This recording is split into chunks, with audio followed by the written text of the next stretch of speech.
Shalom, guys. Welcome back to another episode here at Yeshavia Ministries. So, we're going to open up a little differently today. A little thing that we're going to try out. See what you guys think. Comment down below. So, I looked up some jokes. So, yes, I looked at some Bible jokes, culture, cheesy jokes. See what you guys think. Just let me know. All right. First one says, who is the smartest man in the Bible? The answer is Abraham. You know why? Because he knew a lot. That's a good one. All right, I'm gonna ask you this one, and then at the end we'll answer it. So keep it in mind. It says, why didn't they play cards on the ark? Keep that in mind. So, like I would say, smash that like button and subscribe. So, this week's Torah portion is Metzora. Before we get started, let's do the Torah blessing. Baruch Adonai Yarah, Baruch Adonai Metzora le'olam bathe, Baruch Adonai Eloheinu melech haolam, asher bahar banu mikol ha'amim, benatan lanu et torato, Baruch Adonai noten haTorah. Bless Adonai who is blessed. Bless Adonai who is blessed now and forever. Blessed are you, Adonai, our God, sovereign of the universe, who has chosen us from among the peoples and has given us the Torah. Blessed are you, Adonai, who gives the Torah. Amen.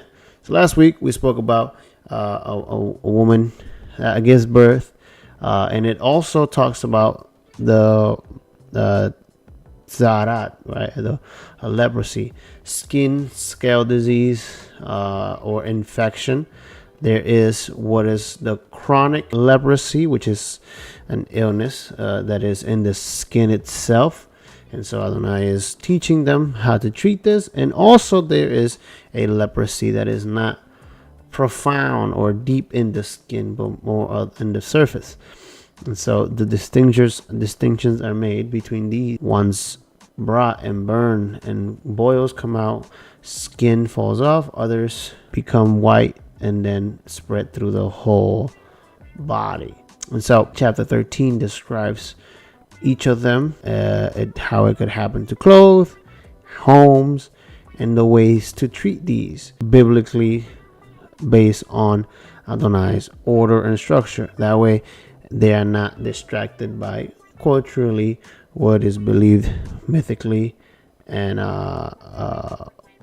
to an extent culturally around them. Okay, so before we get started with the reading, we're gonna follow some pointers, read some things, and then I'll let you be free. So like I said, this week's Torah portion is Metzora, Leviticus 14 verse 1 through chapter 15 verse 33. The Haftarah portion of the prophet's portion is 2 Kings chapter 7 verse 3 to 20, and the Brit Hadashah is Matthew chapter 23 verse 16 through Matthew chapter 24 verse 2 or chapter 30 verse 3. And so the base of what is commonly expressed in these Torah portions are purity, ritually, and moral. Okay, and so when it comes to plagues or diseases, the foundation that is established is based on Exodus chapter 15 verse 26, when it says, if you give earnest and heed to the voice of the Lord your Elohim, and do what is right in his sight, and give ear to his commandments, and keep all his statutes, I will put none of the disease on you which I have put on the Egyptians, for I, the Lord, am your healer. And so here Adonai is telling the people that he will protect them from anything that is a disease or the plagues that were seen in Egypt. And understand that these plagues were manifestations of not only the gods, but also of ideas, things that they feared. And Adonai himself demonstrated it to Egypt and to the people that he is the controller of these things, that it is not other entities or the diseases or plagues themselves. It is him. And so dictated by your moral actions and how you live according to what Adonai commands, you will not transgress, and he will not let those things come upon you. The protection is based on your consistency, faithfulness, and dedication to Adonai. Metzora is the fifth Torah portion in the book of Leviticus or Vayikra. This parashat deals with ritual impurity. It addresses cleansing from skin disease, za'arat, houses, an erupted plague, male genital discharge, and menstruation. The overview of leprosy has tormented humans throughout record history. The earliest possible account of the disease itself that many scholars believe is leprosy. It appears in Egyptian papyrus documents written in around 1550 BC.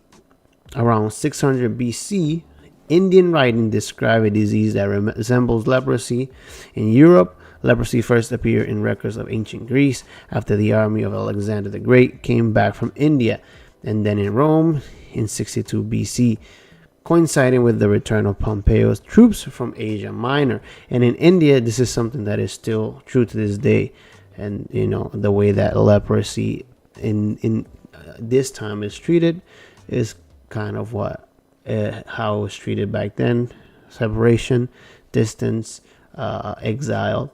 Okay, now throughout its history, leprosy has been feared and misunderstood for a long time. Leprosy was thought to be a hereditary disease, a curse, or a punishment from God before and even after the discovery of its biological causes. Leprosy in patients were stigmatized and shunned. For example, in Europe during the Middle Ages, leprosy sufferers had to wear special clothing, ring bells to warn others that they were close, and even walk on particular side of the road, depending on the direction of the wind. Even in modern times, leprosy treatment has often occurred in separate hospitals and live in colonies. Leprosy has been so prevalent in various areas and certain times throughout history that is and has inspired artwork and influence in other cultural practices. Leviticus 13 it gives us the first steps of how to diagnose leprosy. And remember, it gives two different leprosies, and we're not going to read the whole thing, right? We're going to read certain things, especially the main couple verses, because it describes to an extent two different reactions to this, right? So it says, when a man has the skin on his body, a swelling or a scab or a bright spot, and it becomes an infection of leprosy on the skin of his body, then he shall be brought to Aaron and the priest, or to one of his sons, the priest. The priest shall look at the mark on the skin and the body, and if the hair in the infection has turned white, and the infection appears to be deeper than the skin of his body, it is an infection of leprosy. When the priest has looked at him, he shall pronounce him unclean. Now, 7 days. But if the bright spot is white and the skin of his body, and it does not appear to be deeper than the skin, and the hair it has not turned white, then the priest shall isolate him who has the infection for 7 days. So here is where it gets tricky, right? Because the evidence in the first couple of verses is that it is deep enough in the skin to where it affects the hairs, and it is an identification of the disease of leprosy skin wise. But now it is in the surface, not penetrating, and so it has to be examined. So he waits 7 days. The priest shall look at him on the seventh day, and if in his eyes the infection has not changed and the infection has not spread on the skin, then the priest shall isolate him for 7 more days. The priest shall look at him again on the seventh day, and if the affliction has faded and the mark has not spread on the skin, then the priest shall pronounce him clean. It is only a scab, and he shall wash his clothes and be clean. Now, if the scab spreads further on the skin after he has shown himself to the priest for his cleansing, he shall appear again to the priest. The priest shall look, and if the scab has appeared on the skin, then the priest shall pronounce him unclean, and it is leprosy. So now there's two distinctions to this, right? So deep in the skin, surface, examines at least 14 days, 7 to 14 days. If it goes away, you're clean. But if it comes back, it is leprosy. But why does it come back? Okay. Now, we jump to verse 44, 45, 46, and it says, as the leper who has the infection, his clothes shall be torn, and his hair, his head shall be uncovered, and he shall cover his mustache and cry, unclean, unclean. And he shall remain unclean all the days during which he has the infection. He is unclean. He shall live alone. His dwelling shall be outside the camp. Okay, now, interesting.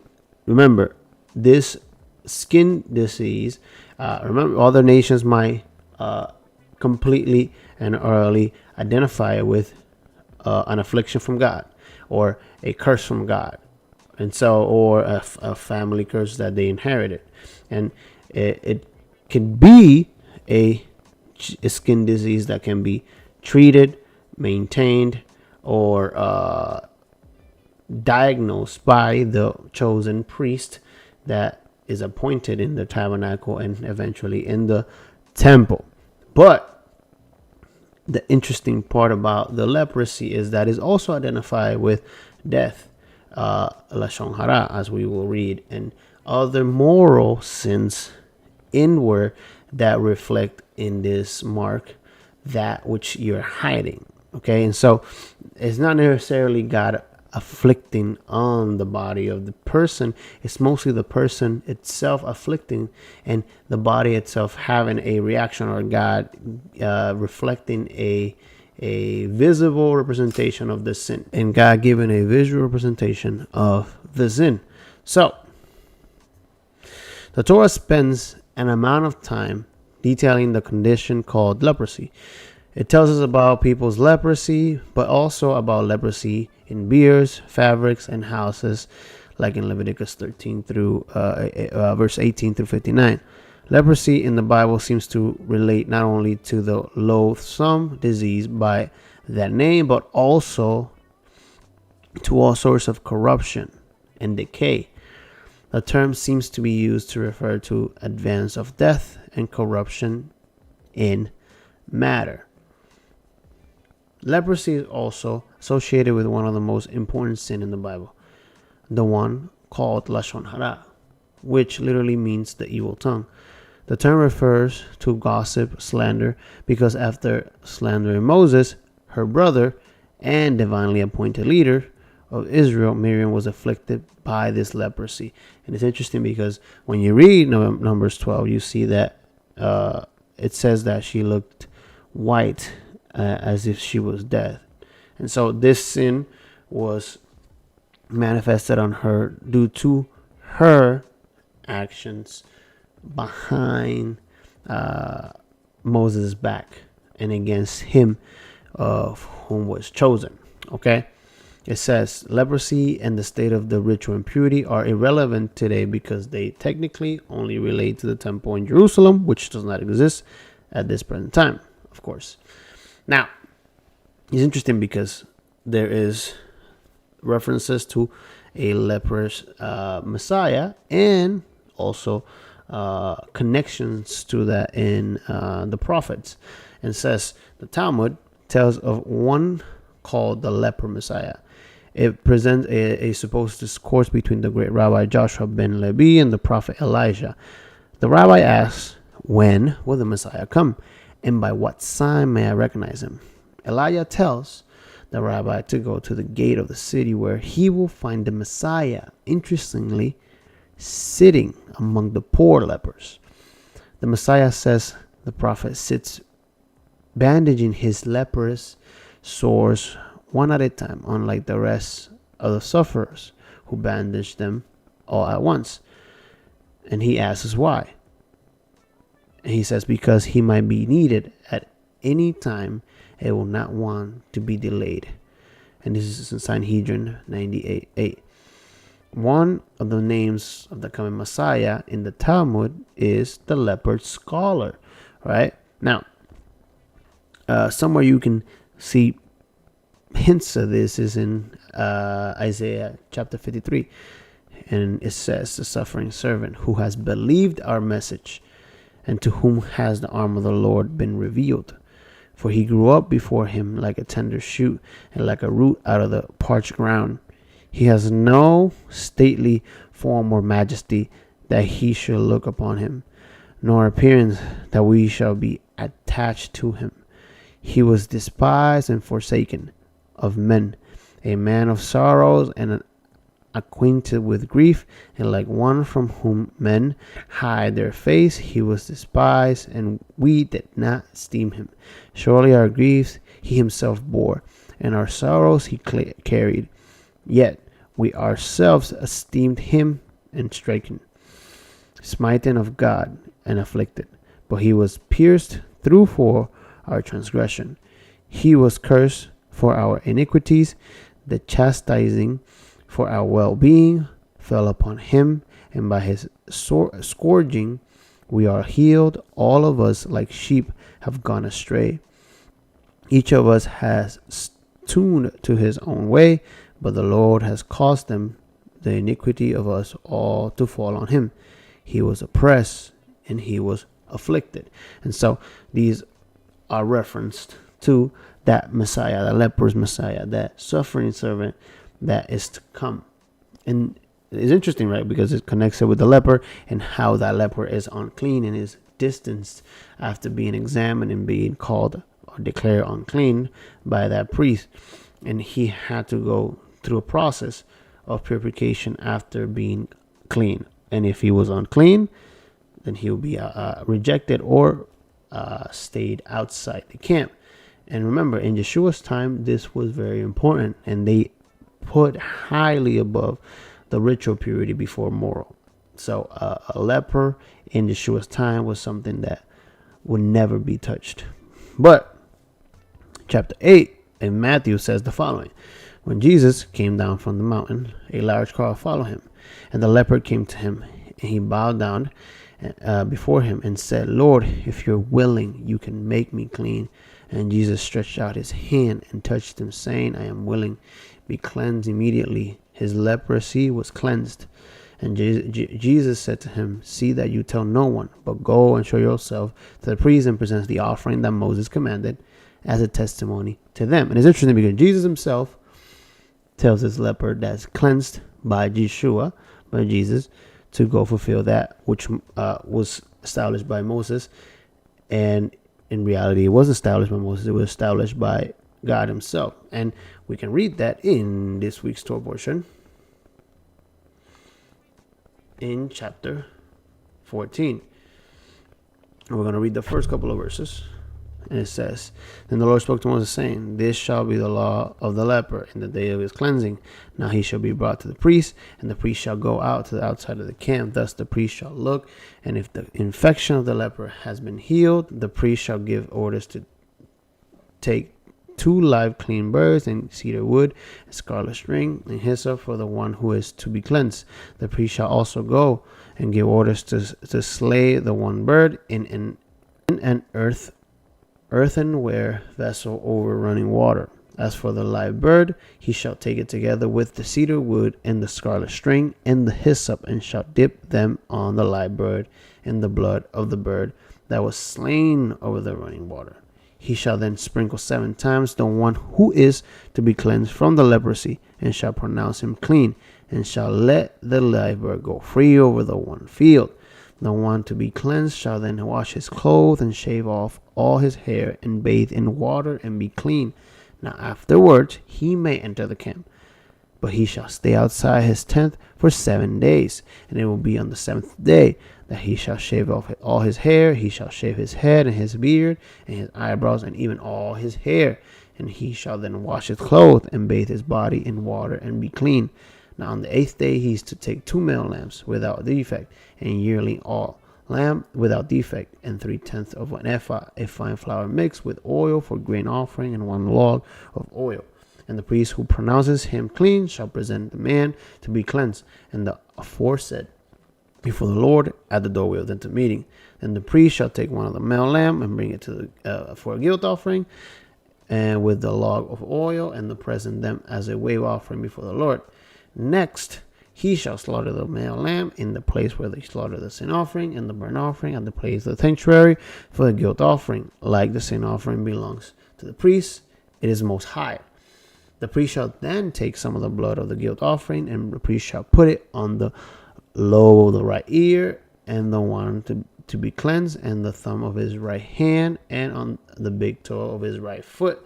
The priest shall also take some of the log oil and pour it into his left palm, and the priest shall then dip his right hand finger into the oil that is in the left palm, and with his fingers sprinkle some of the oil 7 times before the Lord. It's interesting because this is the same or similar ritual that is done to consecrate the priesthood that we saw in chapter 7 and 8 of this book of Leviticus. Okay, now Yeshua again is interesting because you see the description of how he was going to be a leprous Messiah in Matthew again, chapter 26, verse 6 to 13, at the Passover meal. He says, now when Yeshua was in Bethany at the home of Simon the leper, a woman came to him with an alabaster veil and very costly perfume, and she poured it on his head as he reclined at the table. But the disciples were indignant when they saw this, and said, why this waste? For his perfume might have been sold for a high price and the money given to the poor. But Yeshua, aware of this, said to them, why do you bother the woman? For she has done a good deed to me. For you always have the poor with you, but you do not always have me. For when she poured his perfume on my body, she did it to prepare me for a burial. Truly I say to you, wherever this gospel is preached in the whole world, what this woman has done will also be spoken in of her memory. Now, to close out, Yeshua says in Luke 17, verse 11 to 19, while he was on the way to Jerusalem, he was passing between Samaria and Galilee. As he entered a village, 10 leprous men who stood at a distance met him, and they raised their voices, saying, Yeshua, Master, have mercy on us. When he saw them, he said to them, go and show yourselves to the priests. As they were going, they were cleansed. Now, one of them, when he saw that he had been healed, turned back, glorifying Adonai with a loud voice.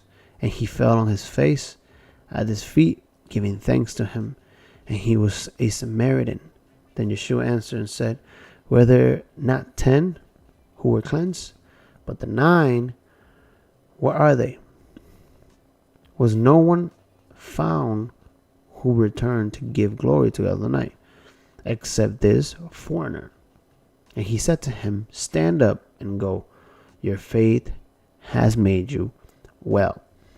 So, the details of the leprosy and the contamination or the disease, scale disease, or if is a manifestation of what we are hiding inside, that sin, that moral impurity that we are trying to hide.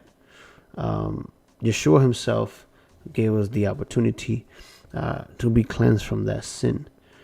And our action to own up to that is to turn back to his Father, to be thankful that we have the opportunity, that in our transgressions, in our mistakes, that we're able and we're allowed to. The door is open. The door is open by Yeshua himself for us to have access to his Father and to be cleansed from our iniquities. And so, let's not be like those 9 that never came back to be thankful for that. Let's be that Samaritan, because even though that Samaritan would have been hated by his fellow Israelites and was shunned by them, especially leaders, he was the only one that was thankful for his cleansing and turned to the Father. So, I thank you for watching. Before we finish, I will repeat the opening joke and I'll let you be free. It says, why didn't they play cards in the ark? And it says, because Noah was standing on the deck. Have a good week. Shavua Tov and Shabbat Shalom. Thank you. Smash that like button and subscribe, and we'll see you guys next time.